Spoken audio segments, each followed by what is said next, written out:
more than 90 years, St. Cloud State Hockey has had a home in the Granite City. Boasting two Hockey Hall of Famers in Frank Brimsek and the late Herb Brooks, many players and coaches have made their mark on St. Cloud State hockey lore. With former St. Cloud State greats like Mark Parrish and Brett Hedekin, to more recent standouts like Jack Ashawn and Jimmy Schultz, two Patty Kazmaier Award finalists, and 16 Division I All-Americans have paved the way for current St. Cloud State men's and women's teams to continue the Huskies hockey tradition. This week's guest is one of many who have made their mark on St. Cloud State hockey history as the Huskies Warming House podcast presents this week's Healthy Scratch interview segment.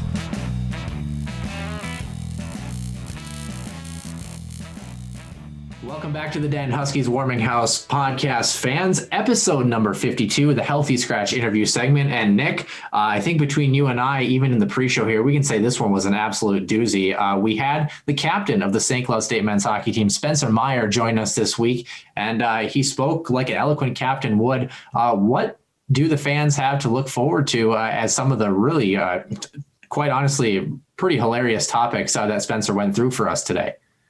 A lot of storytelling, and I think you're going to see a side of Spencer Meier. I know I said this before, but a lot of a side of him that I think most people don't really get to see. I know that there's going to be some laughter, there's going to be some seriousness, but overall, a very well-spoken human being, and I think it's going to be a really fun listen to the folks who are tuning in. Yeah, a consummate professional, and kind of a consummate professional by trade. It kind of runs in the family, if you will, and you'll get to hear all about that. And we won't keep you waiting. Episode number 52, the Healthy Scratch interview segment with Spencer Meier. Welcome to this week's Healthy Scratch interview segment, the road edition. You can see I'm actually in the car. I am parked safely, though. Nick Maxon again, joined by Noah Grant. And this week's guest, very excited to have him on, is the Huskies men's hockey captain and Sartell native, Spencer Meier. Spencer, thank you again for joining us this afternoon. Thank you, guys. Appreciate it. Spencer, happy to have you on the show. You know what was kind of interesting to think about? I was looking back into your stats because apparently show preparation is important. You are 4 games away from your 100th game in a St. Cloud State uniform. Did you ever think as a little kid coming from Sartell that not only would you pull on the St. Cloud State sweater, but you would almost be hitting the century mark in games played in your junior year here?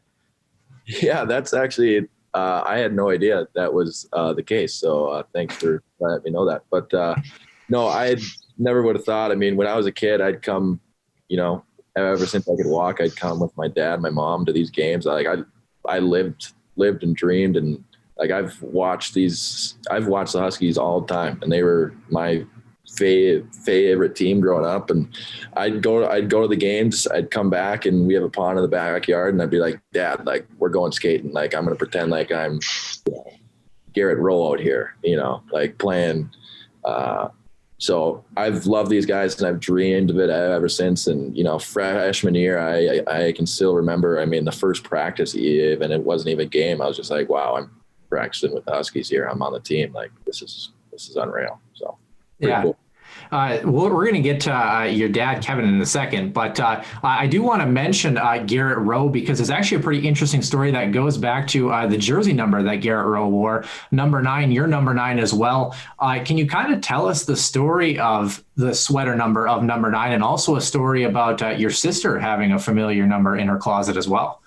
Yeah, so growing up, I always, we would pick players to watch and favorite players, and I actually got to know I would stand by the glass, and John Swanson, number 26, would always flip me a puck every game. It was me and him. We had this connection. He saw me, and I was getting the puck. So I got, I don't know how many pucks from John downstairs in the basement, but then my sister's was Garrett Rowe. It was her favorite player. So we actually we'd make signs, and mine would be for Swanee and hers would be for Rowe. And we actually both got to get pictures from them, and we got sticks from them. And it's actually a crazy story.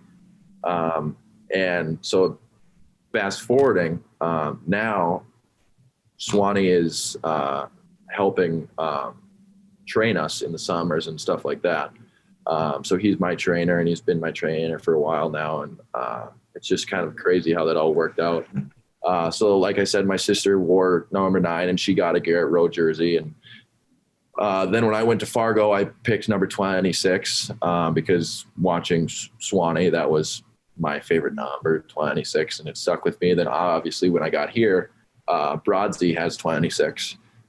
And I got the call from Minxie, our equipment guy, and he's like, what number do you want to wear? We have like 29, 9, I don't know what other numbers were available. And I was like, I'll take 9, and then I didn't even, I went home and I told my mom and dad, I'm going to be wearing number 9. And they were like, oh my God, that's so crazy. Because Maddie, loved Garrett Rowe, and now I'm wearing 9. And then actually like a couple days later, I got home from training or wherever I was. And there was this little 9 jersey on the counter with Spencer on it. And my mom's come down. She's like, oh my God, Spencer, you'll never believe what I found. Like I was going through your old stuff, and like, I found this jersey you had when you were a kid with the number 9 on it. And ironically, you picked number 9. Like, I don't know, it was wild. Just kind of crazy. That's very, very wild, Spencer. It's always fun to hear those kind of stories of, picking numbers. And for you, it's obviously special. I want to go back to, just because you sound like you spent a lot of time with the Herb Brooks National Hockey Center as a kid, and now especially, it's pretty much your life right now. I mean, especially playing there and practicing. But take us through a little bit about, I guess, this season. And, we've asked numbers of players, how it's been playing at the Herb. I mean, it is home ice, but without the fans there, I mean, you've spent a lot of time here as a kid, as a fan, and now obviously as a player. How different has this season been for you as far as playing in front of essentially an empty Herb Brooks National Hockey Center? Yeah, it's been really different. I always want to start off with this when I get asked this question, is that we're so blessed to be able to be playing. The NCHC did a very good job of with the pod and the 2 different reagents that they set up for us. And, you look out east and they're having some hard times, playing, and they're getting cases and they're not playing very many games. So I just want to start out with, we're very blessed to play. It sucks that there's no fans, but we are pretty lucky to be playing a full season and stuff like that. But like you said, ever since the pod, which was weird, you're in a hotel, you're playing every, day or every 3 days, like a pro schedule, which was cool. But now, like you said, back at the Herb, I think our first series at the Herb was against Duluth after Christmas break. And, as a player, and especially as a kid coming to these games when I was younger, when Duluth or Minnesota or North Dakota, nothing against like the other teams, but when there's a team close by, I'm going to play at the Herb, it's like the ticket to have. Like, the place is going to be sold out. It's going to be loud. It's going to be rocking. So when you're playing Duluth and you look up or you score a goal and, there's no noise or there's, nothing like that, it is different. And when you have like that good shift in the zone, or it's a long 45-second shift and you're just working them, and all of a sudden the crowd starts going nuts, that's, as a player, that gets your team going, that gets you going. So I think we definitely miss that aspect, or, some nights, you're going, but you just need that little extra push to just get over the hump. And, those fans could really do that for you some nights. So you do really miss the fans and the noise, because the Herb, when it's rocking, it's loud in there. The noise echoes off the walls, and it's pretty cool to play in. Yeah, 3,000 fans approximately going to be in attendance during the Frozen Face-Off in Grand Forks this upcoming weekend here. Speaking of goals, Spencer, a fun little tidbit that I have in my notes here. Do you remember who you scored your first collegiate goal against?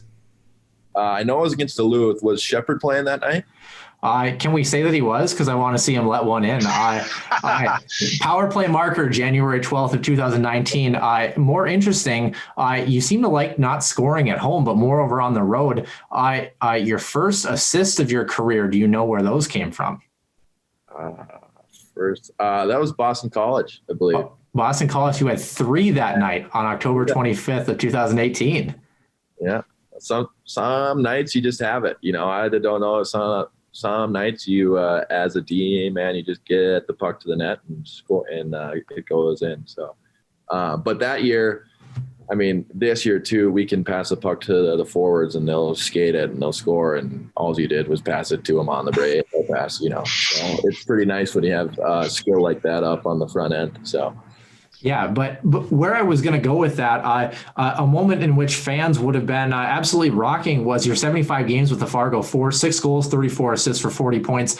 You listed it as the most memorable moment of your hockey career to date, winning the USHL Clark Cup in 2018. Can you kind of take us through that experience and also what it was like to live in the amazing state of North Dakota?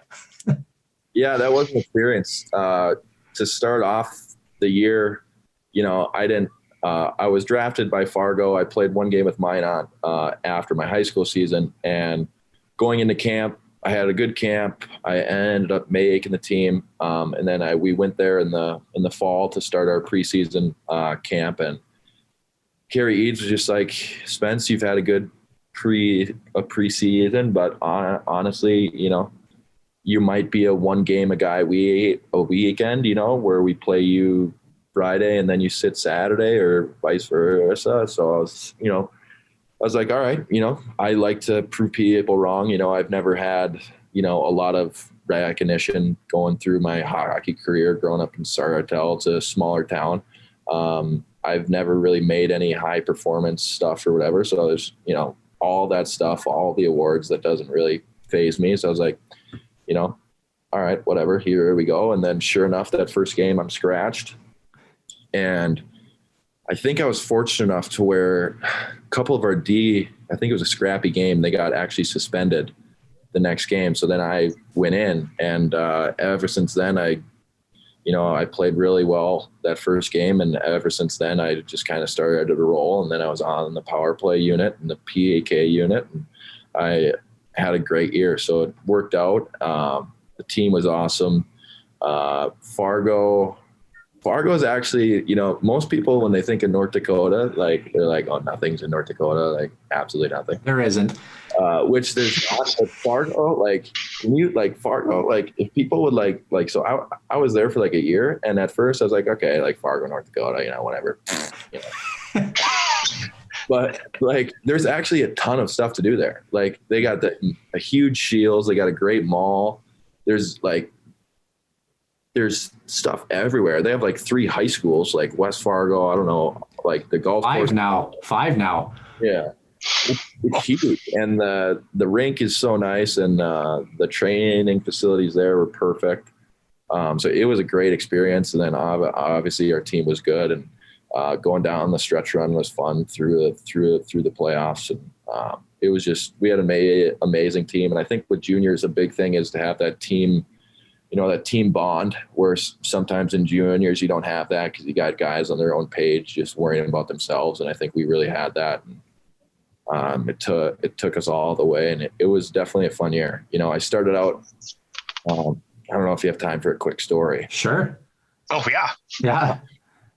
So I don't think Mark will be listening to this, but if Mark is listening to this, I am sorry. Well, I'm not. I mean, this isn't going to be rude, but so I started out with a temporary billet family because they were my new billets, or my billets that I was supposed to billet with were moving houses. So they didn't want me in there when we were going through the moving process and stuff like that. So my temporary billet, Mark, he was a dandy. He was a great guy. He loved to watch me play, and he'd do anything for me. But a funny little steak story. So I don't know if he was just forgetful or what, but the first time I was there, the first night, he's like, hey, since we're going to have steak, how do you like your steak done? I was like, medium is fine, So I get up there, and it's like mooing still. It's very rare. And so I eat it, it's steak, it's whatever. And I don't want to it's my first night there, so I don't want to make him feel bad. So then a week goes by, and we're having steak again. And he goes, hey, Spence, how would you like your steak done? I was like, medium, kind of like medium, please. And we get up there, and it's mooing.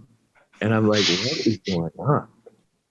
So I eat it again, and like I'm new to this billet thing. Like it's billets, like you're living with a new family. You want to be like nice, and like it's all new to me, so I don't really know what to do. Like, and it's not like I can talk to my dad and be like, hey dad, put this thing back on the grill for the love of God. But so I eat it, and then a week goes by. We're having steak again, and a previous player is actually visiting. So he asked me, I'm like, medium, please, medium. And I get up there, and I'm not kidding. He says his name, the other player's name was Shane. Mark goes, hey, Shane, you sit here because this one's more done. Spencer, you have to sit here because this is the rarest. I'm just like, what's going on here? So the best part about the story is a couple days later, they're going to Dairy Queen, the family is, and they're like, hey, Spence, do you want us to pick you up a Blizzard or something from Dairy Queen? I was like, absolutely. I'll take a Reese's Blizzard, So I'm sitting there. All of a sudden I get a phone call from Mark. I'm like, what the heck? He goes, hey, Spence, bad news. They're all out of Snickers Blizzards. What kind of Blizzard? And I'm like, I'll take a Reese's. He goes, all right, Reese's sounds good. They have that. I was like, yeah, I know they have that. That's what I have. So that was kind of a funny story there. And like I said, I love Mark, and he's a great guy. And so if he does hear that, Mark, I love you and thank you for billeting me. But that was just kind of a funny story. But yeah, we went to go win, and it was an awesome experience. And Coach Eads and Pierre-Paul Lamberto and Eli were great coaches, and I still stay in touch with them, and they're great people. So it was a fun year. Forgetful. Fun fact about the city of Fargo. It's a little over 200,000 people. It's actually 1/3 of the entire population of North Dakota. So that's where all the action is happening. Pretty much on the Red River there in Grand Forks would be your two best bets to go. But speaking of being forgetful, Spencer, your father, Kevin, kind of mentions about being forgotten when he travels places with you because everyone wants to see you and kind of talk about what you're doing. But let's not forget, Kevin was a standout ball player at St. Cloud State in the mid-90s. So we got to give him his props here. Fifth all-time in on-base percentage, 10th all-time in St. Cloud State history for batting average with a .430, and 23rd in slugging percentage, most runs and hits in a single game with 6, March 1995 versus Incarnate Word. Spencer, you played a little ball yourself. Do you ever think that you would have ended up being a good ball player had you continued on the ball route for Sartell? I think so. I was always pretty good when I was growing up. My dad, like the biggest thing, like we actually got him a shirt for Christmas once because like if I was at home, like he would do the pond in the backyard. And in the summer, he'd have wiffle balls and, tees for me to hit off of and all that. And he was like, if he would get home and I'd be playing video games or something, it'd be like, what are you doing? Get the hell outside. So we actually got him a shirt one year for Christmas because my sister was a soccer player and a track runner. So my dad bought like a real life size, not real life size, but pretty close to a life size soccer net and put it in the backyard. And I think we had 20 soccer balls by the time we were done. And like my sister like had to go out there and kick balls like each day, or else like my dad would be like, what are you doing? You got to be great. If you're going to do it, be great at it. Don't just be average. So we got him a shirt one Christmas, and that it says on the back, it says, only if you want to be great, and it's got his quotes on it. It says Kevin on it. So he's always big about like, don't be average at what you do. Like be good. If you're going to do it, be good at it. So I would always hit balls, and we'd go to practice probably an hour before, and he'd hit me ground balls. I'd be at shortstop and he'd be wailing them at me, and we'd always do hitting practice. Like if it was nice outside, we were not staying inside. Like he would just not have it. But I love the guy, and I think, if I would have stayed playing baseball, I don't know where it would have took me, but I've always loved hockey, and that just took over. So, Spencer, it sounds like your family's got a big influence you, and you talk about your dad's, motivation to not be great. And, was it a big, I guess, driving force for you when you talk about earlier, with your days in juniors about how, you may be getting played one night and then set another. Was that kind of a voice that kept you going through and kept pushing you to become better? Oh, for sure. Yeah, absolutely. He was, both my parents, whatever I'd call him, or, I remember that year I was like, God, I really want to make Fargo. Like, I really want to make Fargo. Nothing against Minot, but I was like, I don't want to go back to Minot. Fargo's close to home. Like, you guys can come watch. Minot's 8 hours away, So then when he told me that, I was like, all those thoughts coming through your head. And I was like, I'm going to be cut. I'm going to get traded because I'm not playing a lot. But then, you call my parents, and, my dad and my mom were just like, keep going. You've shot too many pucks. You've worked too hard to just give up, So they were just like, not that I was going to give up in hockey, but give up in Fargo. But they were just like, keep going, like, prove them wrong. Like, you're meant to be there. So they're definitely a driving force in my life. And whenever something's going wrong, or, they're in the back of my head, like, keep going. Only if you want to be great, And then I guess, Spencer, to follow up on that, when St. Cloud did come calling, when you figured out you were going to be coming to this university, what was it like? What were the emotions running through your head when this was, a childhood dream coming true? What did it really feel like? It was absolutely a dream come true. I actually,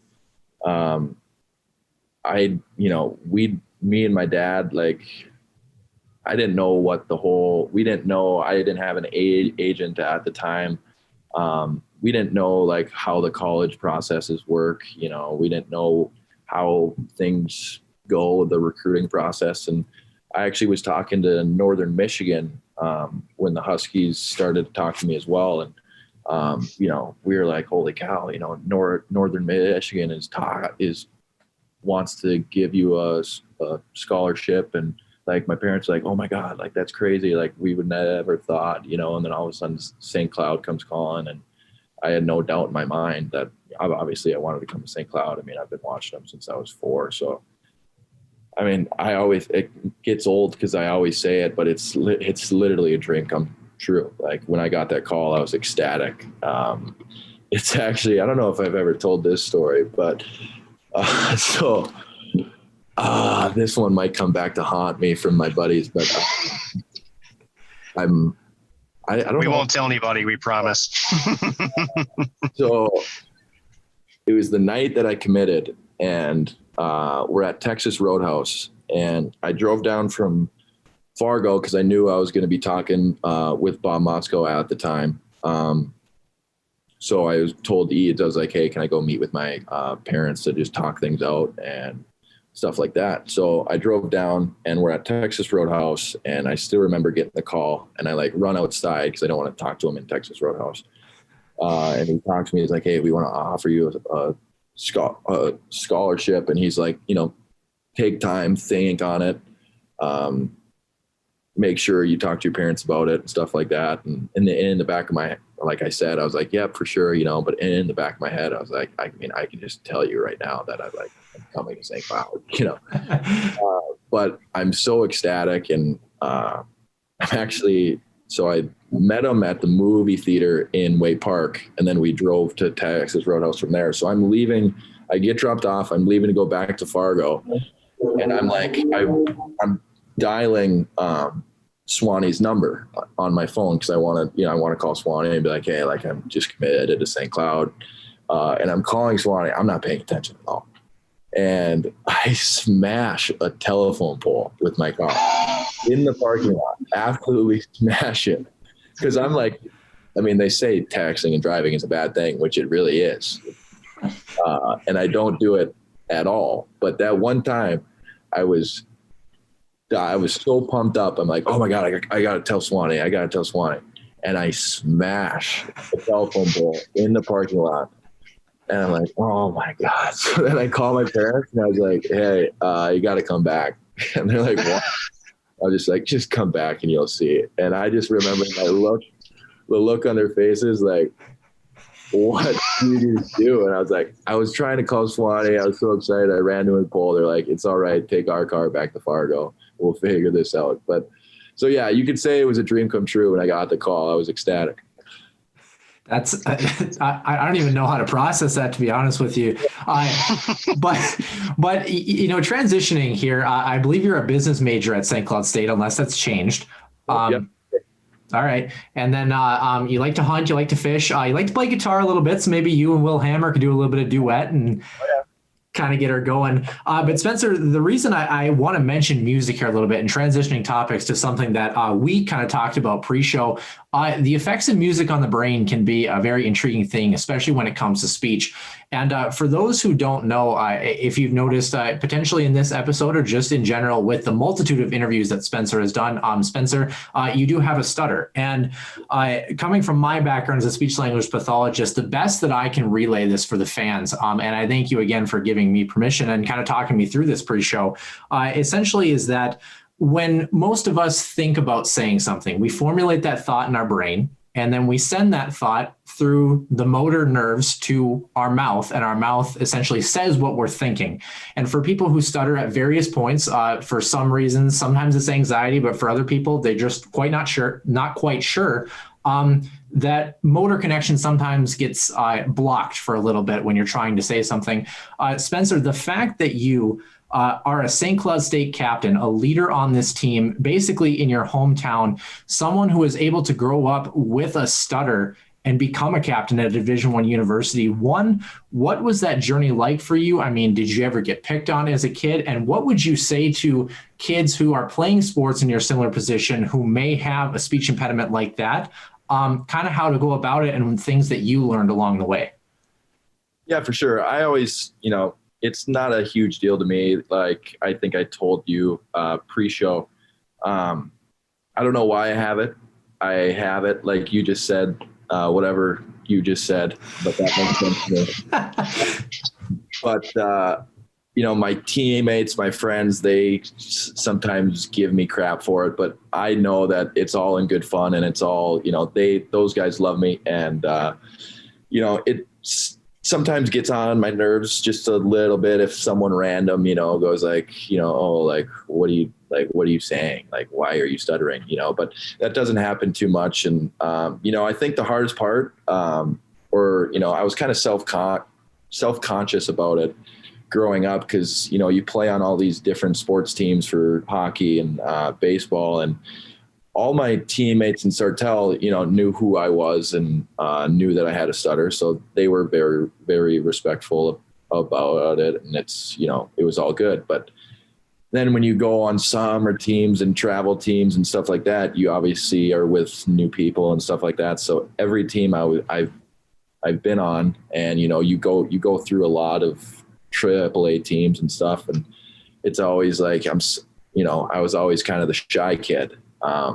Being on those teams, and I was kind of self-conscious because, I didn't want to talk because I stutter, and then kids would be like, what are you saying? Like, why do you stutter? But then over time they would realize like, oh, he has a stutter. Like, it's no big deal. Like, it is what it is. I think I maybe thought it was more of a big deal than they actually did at some points, but now it's, it's all good. I don't know why. Like I said, I don't know why I stutter. And if I was a kid and I had a speech impediment, is that? Yep. Yep. I would just say, like, just be yourself. Like you are, it makes you who you are.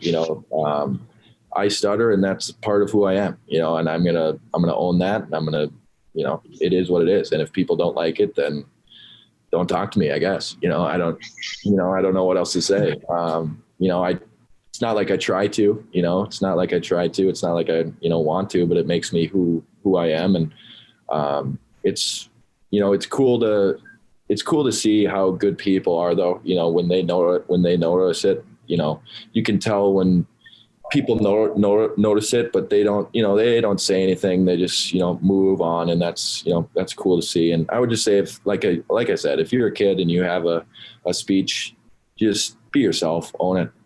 Nobody's, if people make fun of you, then they're not the people that you want to be around anyways. You know what I mean? So, that's about all I got to say. But it's, all my teammates and stuff like that, they're respectful. And, it's sometimes in the huddle before games, I'm the guy that gives the, the short little speech, and I'm usually pretty good about it because I'm comfortable around all those guys. But there's sometimes where I'll stutter or whatever. I'll just be like, but they don't say anything. They just, they're all ready for the game. And, but it's, it comes and goes, and it used to be worse, and now it's better. So, but yeah, like I said, just be yourself, own it, because that's who you are. So.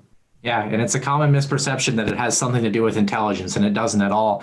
And I also kind of think it's really sweet about the fact that even if you go to those AAA teams and they're like, oh, that kid stutters, well, you're really good at hockey, Spencer. So it's kind of a, that's a good thing to fall back on. Being good at hockey, it's like, well, guy may stutter, the guy may not, but he just dragged around 3 guys and put the puck in the back of the net. So no worries on that. But you were named captain, this year in your junior year, the first junior captain since I believe Jimmy Schultz a couple years ago, essentially. Can you kind of relay to us a little bit what it essentially is like to be a captain on this team, what it meant to be named captain on this group, and kind of maybe describe your leadership style a little bit for us, for someone who is maybe more of a shy kid growing up? Yeah, I think, obviously I'm going to say this again, but it's a dream come true. Like I've wanted to lead this team. I've wanted to captain this team since I was a kid. And it's an absolute dream come true. And, all these guys, it's easy to be a captain around them. We have so many leaders. We have so many older guys, and even the young guys too, that step in the room and want to get better. So when you have a group like that and you have a culture like that, it's not hard to, tell guys, let's go do this, or let's go do that. Let's make sure we're doing this. So it's such a good group to lead. And I'm, it's actually kind of emotional too to talk about, because like I've dreamt of this my whole life, and to be able to wear the C every night, and I step on that ice, I'm just so blessed. And it's so much fun. And it's kind of funny because like now if you would talk to all my buddies and all my teammates and stuff like that, they would be like, Spenny, shy, like not a chance, So that's kind of funny how I grew out of that shell just a little bit. But I would say my leadership style going off of that point is, I'm not that shy kid anymore. But I like to just be positive in the locker room, and I like to lead by example. I use my voice a lot too, but I think my main leadership style is to lead by example. Every day in practice, you're showing up. You're the first one on. You're the first one's off type mentality, or sorry, first one on, last one off mentality. And I think it stems from my dad and my parents too. Like, get better every day. Like we have optional hours and stuff like that. And if I don't go, I feel bad about myself. So it's kind of that leadership and lead by example. And, I would never expect someone else to do something that, I wouldn't, like if someone else wants to work out more, I want to do that too, so I'm not gonna, it's a lead by example type of style. And I'm someone that if you need to talk to, you can easily come up to me. And, if freshmen, sophomores, don't be shy. Like I'm just that's what I try and portray is, if you have something going on, whether it's school, life, hockey, like talk to me. I'll work you through it, lead by example and be someone that they can look up to and talk to. Yeah, well, I find you super scary, Spencer. So I have only 2 more questions for you. I'll ask one and then see if Nick has a couple of questions here. Moving to the off-ice piece a little bit, you're at the Herbrooks National Hockey Center right now in the player lounge. But what is your living situation like? And, who are you with? What do you guys like to do in your free time? And what does Spencer Meier kind of like to just hang out and chill and do? Yeah, for sure. So we live at the Hub. We call our house the Hub. And it's actually 1126.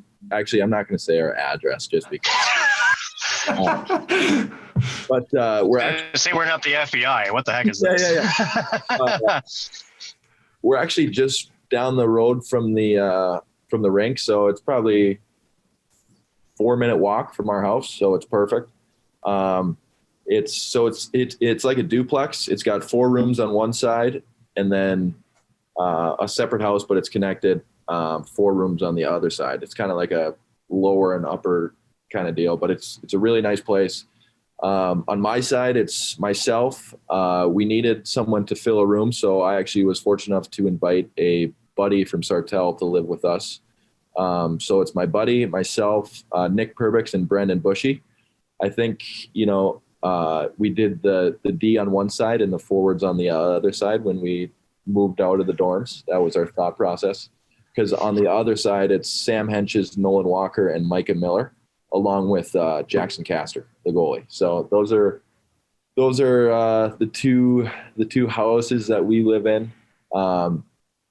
I would say for the most part, we're usually all in one house together, unless we're at night. We always whether we're playing Shell or NBA against each other.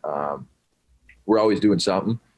We actually all get memberships at Wapakata when the season's done or the weather starts to warm up. We always go golfing. We actually watched, do you guys know the show? We watched as a house throughout the winter. We finished it probably a month ago. We seen Ozarks. Oh yeah. Oh yeah. It's a great show. Unbelievable show. We watched that together. So we like to find new shows to watch together. Have you seen Yellowstone recently? Just about to say that. I actually, so in my personal free time, I usually like to go to bed a bit earlier than the guys do, which I get a lot of crap for, but it'll be like 8:30 or 8:39 and I'll be like, all right, I'm gonna go lay down in my bed and watch TV and just relax. And so I've just finished Yellowstone season 3, just finished it, and I can't wait for season 4. That show's unreal. It's amazing. That show is unreal. Just finished it. Crazy ending to season 3. Super pumped to see what happens in season 4. But other than that, that's who I live with.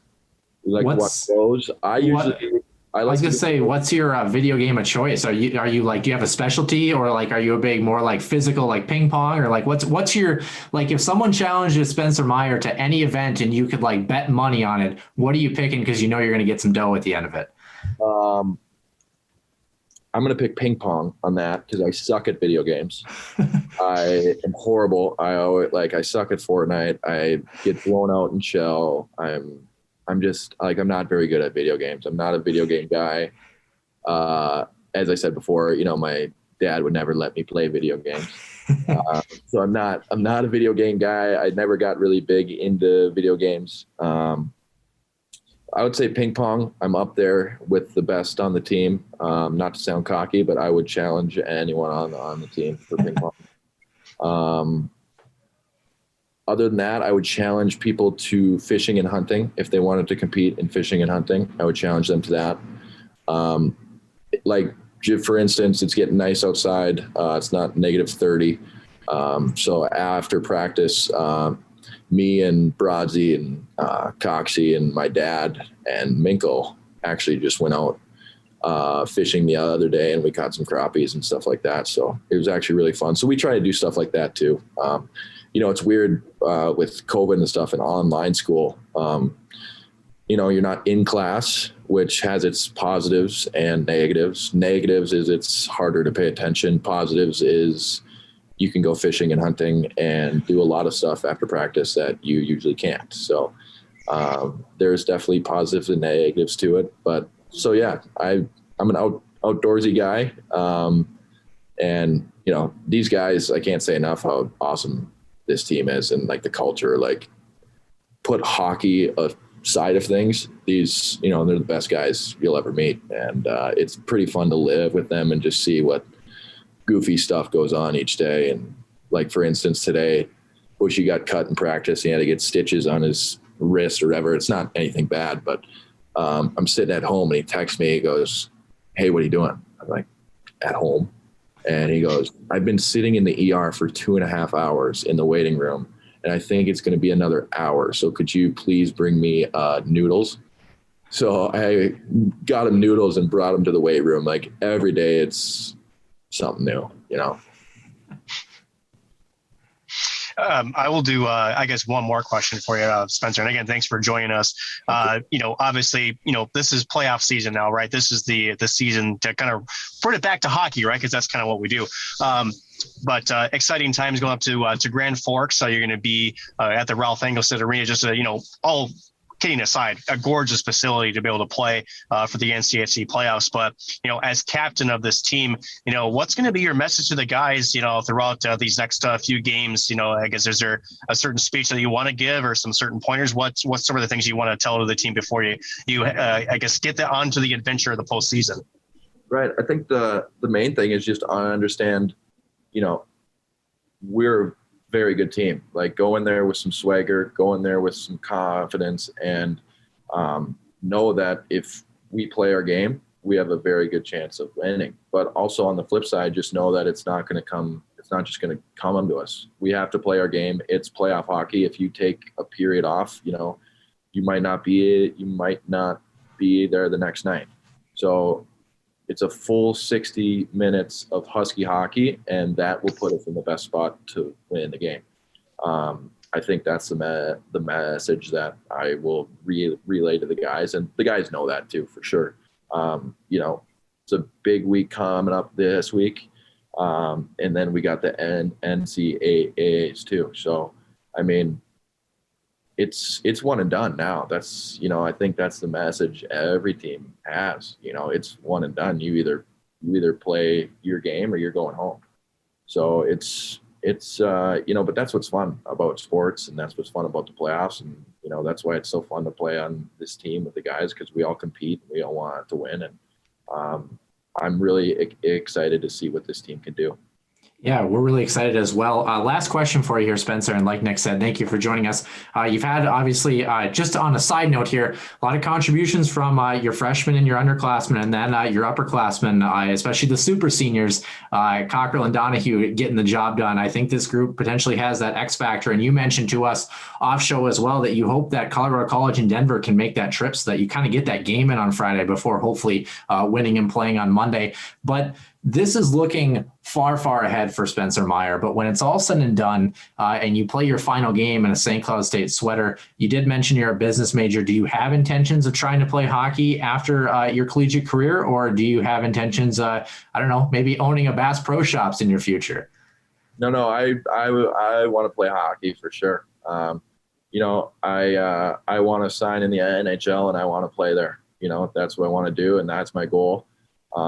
If that doesn't happen, that doesn't happen. But right now I got, that's what I want to do, and that's what I'm looking forward to doing.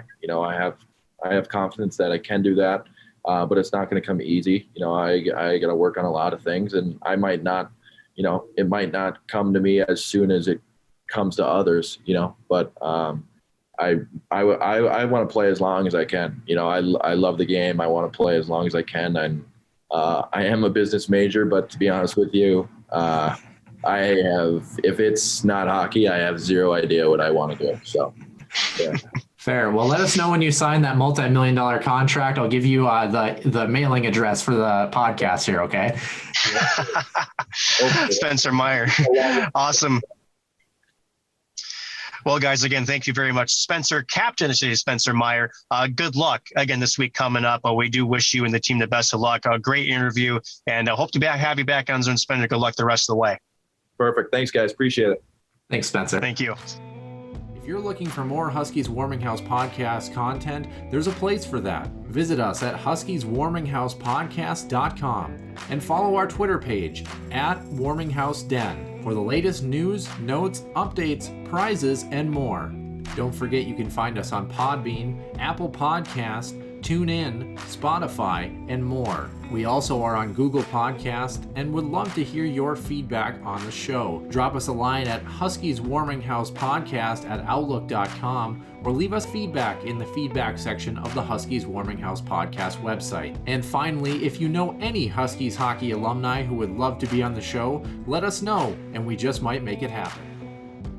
Nick, always a pleasure to have any men's hockey player on, but having the captain of the St. Cloud State men's hockey team on, definitely an interesting treat on top of that.